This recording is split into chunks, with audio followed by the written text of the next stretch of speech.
Good evening. My name is Brian W. Smith. I'm the award-winning best-selling author of more than 40 novels. But today, I'm not in writer mode. I'm putting on my interviewer cap, and I'm going to interview some of the industry's biggest names, people whom I've had the privilege, the honor of getting to know during my 20-year writing career. I created the Readers Want to Know podcast so that you, the reader, can get a glimpse into the personality of your favorite author. I want you to see a side of them that readers normally don't get to see. So I want you to sit back and enjoy the interview. That's what I want you to do. But first, I need you to do something for me.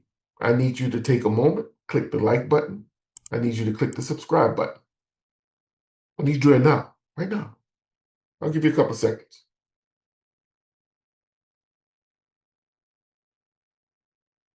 You did it? Good. Let's start the interview.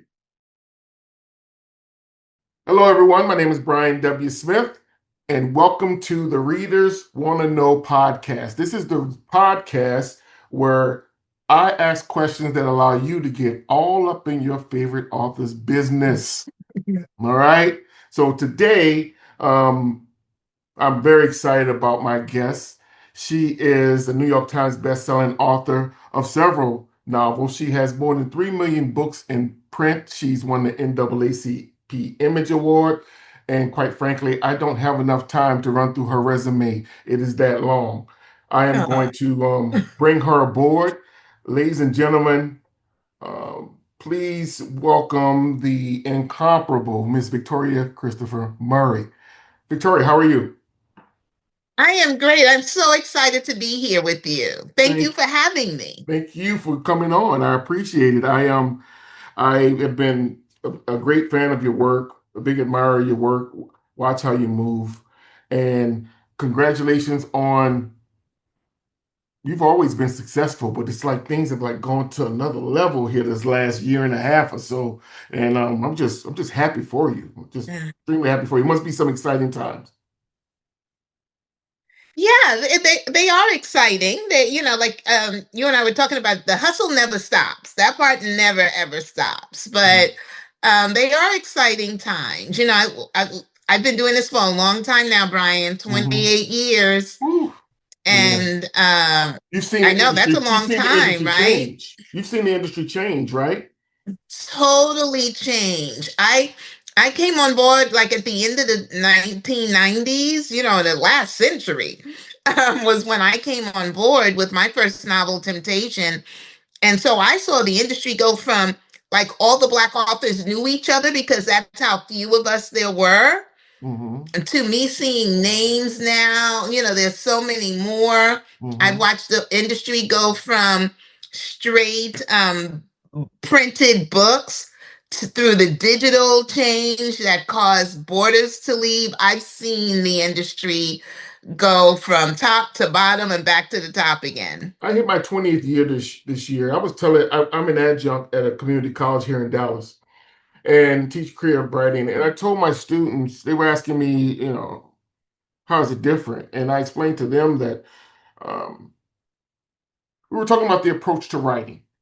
And I made the comment that, there was a time when you could spend a couple of chapters sort of building up and nurturing and getting that storyline, revving that engine. I don't know that Yeah. debut novelists have that luxury these days when readers have so many other entertainment options. I tell my students that if there was a totem pole and you were to rank all of the entertainment options, reading would be something like 10th, and right above it would be taking a nap. So Yeah. you need to be prepared to hop in, especially if you are a debut novelist and you don't have a fan base. You don't have the luck. They're not going to give you the benefit of the doubt. Yeah. They're not going to be. You need to hit the Yeah. ground running with your story. What are your thoughts about that as a seasoned author? That is so true. I wouldn't have ever thought about it that way, but that is such a good point. Because I used to say, back in the early 2000s, people were reading. They would come home from work and they'd get the kids ready for bed, dinner, ready for bed, do homework. And then they had 2 solid hours and they would spend those 2 hours reading. That's Mhm. what, and that was like from the late 1990s into the early 2000s. that was when we were all like at this peak. And then so many other things came. Social media came, the reality shows came, and YouTube, like you said, Instagram, right? all of that. And we are competing against that. So the Mhm. people who used to have 2 hours solidly to reading now they have to take those 2 hours and spend it on Facebook, Instagram, Yeah, look at their favorite show. And now you could binge watch shows. yeah. So you can't even say, I'm I going didn't to, even think about that. yeah, you can't say, I'm going to just do an hour when the show goes off. And so we are now up against so much. And you're Hmm. absolutely right, especially for a debut author, because you got to get their attention right away. I tell my students and I tell the authors that I mentor, it is your job. It really is your job. No one's going to Yeah, give you a pity party. It is your job to grab them by the throat and not let go. Because if you let not let them them go, go. they may turn on Housewives of Timbuktu. They'll tell them what they're going to That's turn on, right. and you may not get them back. I want to let me just pivot a little. First of all, congratulations on the success of Harlem Rhapsody. Oh, thank you. I love I, that book. I recently read the book. First of all, congratulations, right? That you did a phenomenal job. Thank However, you. I must admit to you, I found myself reading it, and I've been wanting to ask you this. And I wanted to reach out to you. I said, no, I'm waiting till she get on the show, and I'm gonna ask this. Did you receive, first of all, the storyline and the relationship between Jesse and DuBois and her mother, Yeah. which kind of had me chuckling, because mamas will read you, right? Whew, Mamas will read you whether they're black or white. Like Mama mamas didn't play. Mama was reading him from day one. from day one. And it was Yeah. interesting because I think I don't know if it would have been the same if she had a white daughter. This was Mm. a white woman who had a Mm. black daughter. Hmm. Yeah, And so she she had was on her. different standards for her, Yes. you Yes, know. she was on her. So I found myself thinking, because of the complexity of the relationship, did you receive any pushback from the Du Bois Foundation, family, network of friends or relatives? It's a sensitive topic. It's a sensitive Yeah. storyline. Did you receive any blowback? No, there has been only one person, a young, maybe in her 40s. I was invited to Great Barrington, Massachusetts for Du Bois. I think it was his 150th birthday. Hmm. And there was a young black woman there who was a historian.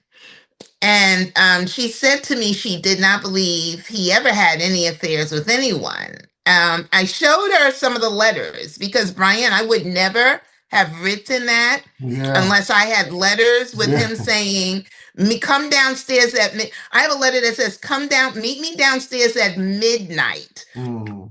Half dressed, wearing pretty stockings, I shall kiss you. Now, that doesn't say they're having an affair. Yeah. But I use that good old degree I got from Hampton. And you're not having a meeting about the crisis at midnight You half know. dressed, Right, you right, know? right. You knew it So was. she's the only one. The thing that I've gotten that I wish I hadn't gotten and I wish I had done more for is this changed people's opinion of Du Bois. And I did not want that to happen because no matter what he did in his personal life, his professional accomplishments and achievements still stand. Yeah, And in fact, I can make a cogent argument. Look, that talented tenth concept yeah, and thought process, it is real, and I could think of quite a few areas of our current society where it's desperately needed. it's really needed, right? And then think about when he was talking about that. He was Hmm. talking about it 50 years after emancipation. That's the thing that was stunning to me. That Right. the Harlem Renaissance took place only 50 years after they took the chains off. Barely a And generation. yeah, it was barely a generation. And so he was talking about when less than 10% of Black people were getting their high school diplomas. He was saying there's 10% of this population that is able to go to college, and this falls on us. Hmm. If we want to better the race, We must be the leaders, and the 90% who aren't educated, who aren't going to get into the spaces that we're in, we must lead them. And I think over the years, of course, it sounds very elitist, and he wasn't Mhm. elitist, but I have no issue with it Mhm. because of the time of when Mhm. and when it was. And so but so many women got caught up on the affair part, Yeah. where Brian, the study that I had to do, the research that I had to do, made me respect W.E.B. Du Bois even more. I can only imagine. But to me, I will say this: I am a huge proponent that reading should be not only entertaining but thought provoking. And your book was thought provoking. Yeah. But if you're going to spend 3, 4, 5 hours doing anything or reading anything, I would hope you walk away with questions and curiosity. And Yeah. I think Yeah. that, and I believe that. Well, that was my take on it. And Um, that's been the most mhm, wonderful thing is the number of people who love the book. mhm. So I don't want anyone to think that Right. it has No. had an Right. amazing Right. reception, and the people who then said they went down rabbit holes, the Right. people who said I they did. thought they knew something. I That did. I I did. love that part. I did. And that look, that's a perfect segue and a perfect pivot point for my next question, which is about um, first ladies and a personal librarian. But so I have co-authored with others, Yes. co-authored books, and I know that can be a challenge. As a matter of fact, I spoke to Dwayne Alexander Smith, and he just Yeah. co-authored a mystery series With with Pamela Pamela. Sims Young, and we got to talking about the challenges. We were swapping notes, and between the territorial aspect of us authors Yeah. and the Yeah. stylistic issues, it can be a challenge. Yeah. So I I want to talk to you about what challenges or how what did you encounter co-authoring those fabulous books with Marie Benedict? Yeah. One of the things that we've encountered, which are challenges, but I think are wonderful additions to my life, has to do with the fact that she's white and I'm black. Hmm. And the things that she'll say, I want the black character to stand up and scream and shout more. And I was like, you can do that, honey. We Yeah, can't do this. Welcome to yeah, my world. We are right, black women. right. We are That black that's that women. white privilege talking. You don't get That's that white privilege. right. And one of the things that's so wonderful about Marie is that she gets it. She No. doesn't get it at first, Hmm. but she gets it when I explain to her. She did the major part of the editing for Harlem Rhapsody. Of course, my agent and my editor did it, but Marie was wonderful. And there was so many times she wanted Jesse to stand up and smack WEB or stomp out the room. I was like, and where was she going to go? Right, Even 100 years ago, you had more privilege than she had. right. So That's interesting. that's been the biggest challenge, but a wonderful part of my life, Hmm. because I've never had the chance to speak to someone about race as much as Marie and I speak about it. And it's our job. Hmm. Usually it's a burden. Even with my black girlfriends, if I tell them something happened to me, they're like, girl, that happened to me yesterday. I Right, don't need to right, hear about it. right, And with my right. white friends, you don't always want to spend time talking about It it, can be but exhausting. It can be it could exhausting. be exhausting, but it is our job. Yes, it With is. me and me and Marie, it's our job. So that's been interesting. Also, when I first came to this, Marie was the historical writer and I was the contemporary writer. Hmm. And so I didn't know how to do the language and everything. I've learned that since then, and I've learned how to learn it. But it was so funny because I wanted to say things in the personal librarian, like, what's up, dude? And you couldn't quite do that 100 years ago. Right, And right. so she would just come in. So we actually have different strengths, because my contemporary writing taught me how to bring the drama to historical fiction, Mm. to make sure that It was people entertaining. will entertained to still, and that's that contemporary training that you and I had. That's that contemporary writing training that hasn't always been brought to historical fiction, where historical fiction sometimes the emphasis has been on the history and not on the fiction. Yeah, education, right. And so I've been able to balance it with Marie to make sure that the fiction part is there. Well, my last question on that is, so I saw a picture of you with her at a book signing, and it was a sea of white people, right? And Yeah. I've had the I've had the experience of meeting with a white book club. So Yeah. I've sat in front of a dozen white women, right? Yeah. But I've never sat in front of a room of that many white folk and discussed my book. How is that experience different from what you've been doing all your life? Yeah, that's interesting too, because even now on Harlem Rhapsody, a large part of my audiences are still. I did an event, 600 white people. You know, I think there were 10 deltas there. Wow. So, in the beginning, with the personal librarian, it was shocking, and then I noticed that the questions were a little bit different and the things that they wanted to know about, they tiptoed around the race issues. Now, because I've gone back to a lot of them again, and so they've seen me before and they come back, there's very little tiptoeing. They know they can speak to me about anything. Interestingly, a couple of times I will get questions from the white audiences where they say, why aren't there more Black people in here? Or how are you being received by Black audiences?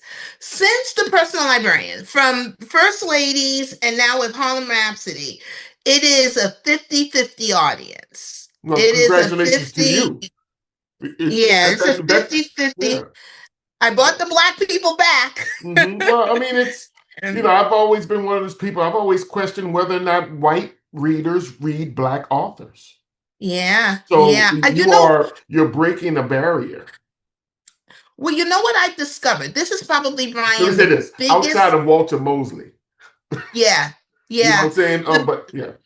The biggest lesson, if you were to ask me what's the biggest thing I've learned in this whole thing, is that I never knew before the personal librarian. I used to always say, why won't they read our books? Why won't they read our books?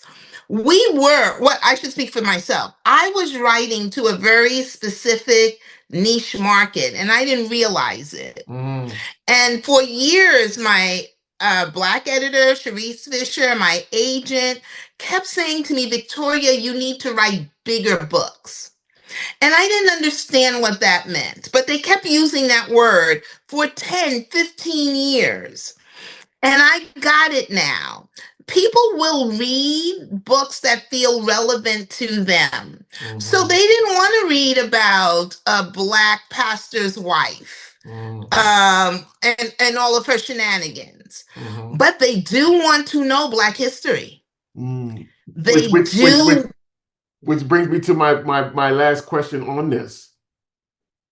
Are you going to go back to contemporary fiction, or are you forever in historical fiction lane? Forever and forever till the finger. Only because, Brian, there's no comparison to my book contracts and the way I'm received in the market. No comparison. Yeah. No comparison. That's real. I mean, that's real. That's real talk right there. It's real. It's real. And I still get to exercise my drama chops, in the historical fiction. But also, Brian, I believe that this is, you know what? I think Harlem Rhapsody was a book I was born to write. I think that all that other stuff was to prepare me for a time such as now. You're from New York, right? I'm from New York. I'm from New York, but what I'm up against and what we're all up against is that this is a time when our history is being erased. And they're trying to erase it, trying to bury it. And I feel like my art is now my activism. And so while they try to bury my history, I'm going to excavate my history. Right, As they ban one of my books, I'm going to figure out a way to write two of those books. And I think all of us need to start writing with an eye to the future, because a history that's untold is a history that's erased. Got you. And so this is my resistance to what is going on in this country. Resistance isn't always carrying a picket sign, but I can use my art as activism to fight against what this country's trying to do to us. Your pen, your mind, your ability is the weapon, is the gift that God has given you to fight. It sounds like you're using To fight. Right. To fight. And I think all of us, no matter whether it's a niche market or whatever, we are now these pens that we've been given by God to write these stories, really need to be thinking about. And you've also always written very mature, very meaningful stories, but everybody needs to be writing these kinds of stories that will make a difference. Our writing should be our resistance. Facts. I love the way that's put. Our writing should be our resistance. I love that. Yeah. My little timer just went off. It's time for our nosy wheel. Are you ready for the nosy wheel? Yeah, I'm ready. I can't wait. All right. I'm going to share my screen, and we're going to roll this wheel so readers can get all up in your business. Let's see. All right.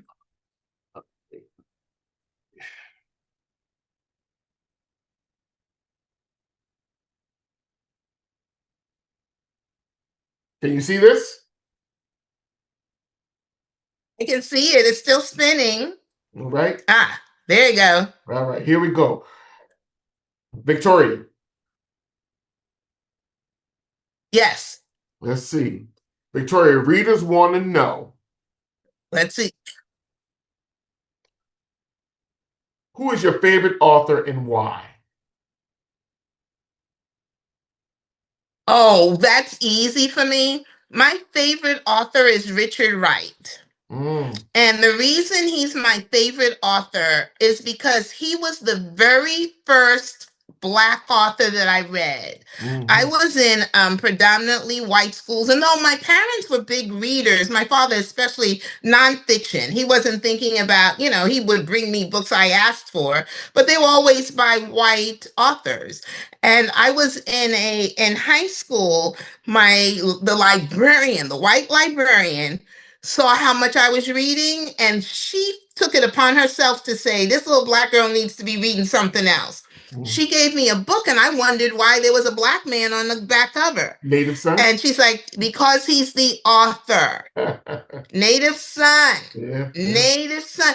Changed my life in lots of ways, because after that, the librarian, my teachers, my parents, everybody got me every Black book I could find.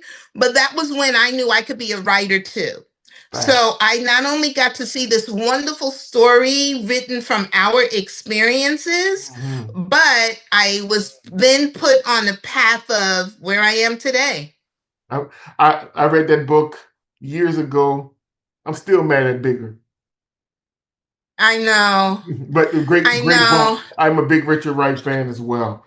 Very, very, very just powerful. Just powerful. Just powerful. And think about, I was 14 years old. Like, that was just so powerful. All of those books. Then I read Man Child in the Promised Land after that. I Know Why the Caged Bird Sings. All of those books were just so powerful to a 14-year-old mind. No doubt. Victoria, readers want to know, what's the best vacation you've ever taken? Oh, that's a good one. I would probably say I loved when I went to Dubai, but I'm still such a beach girl. I think my favorite vacation was Kauai. Because when we went there, when you looked out onto the ocean from our room, you thought it was a postcard. It Mhm. has to be. And I've been all over the world. That has to be one of the most beautiful places in the world. I Mhm. love getting in the water when the water is warm. So anything with the beach Beach. is good for me. But yeah, beach, beach. You're a beach girl, huh? I'm not mad at you. I'm not I'm mad a at you. beach girl. Just put me on the beach with a book. Yeah, you're right. All right. Last one. Readers want to know, what's your guilty I pleasure love this. dessert? Oh man.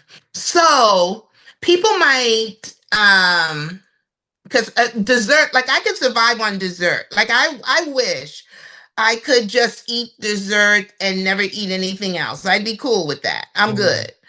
Um so Thanksgiving is, or that holiday season is one of my favorite times because I absolutely love, love, love pumpkin pie. What? Not sweet Pumpkin. potato, Mm-hmm. pumpkin Mm-hmm. pie. Pumpkin Yeah. pie. I mean, pumpkin pie. And then I'm going to add a little something with this. And I really have learned that I can only have one or two glasses. I absolutely adore eggnog with a piece of pumpkin pie. Mm-hmm. Best thing ever. Ever. Do your friends give you a hard time that you don't say sweet potato? That's, yeah, they did. That's why I had to do this little disclaimer. I had to do the. I mean, and I'm not talking about a little bit. I can't choose between pumpkin and sweet potato. I'm talking about it ain't even a contest for me. Yeah, you're right. Yeah, you're right. I'm, I pumpkin. I was going to let you go, but I got to ask one more. I got Yes. one more. Here we go. This is the last one. I promise you, I'm going to let you go after this one. All right. All right. Readers want to know, what's your favorite book of all time?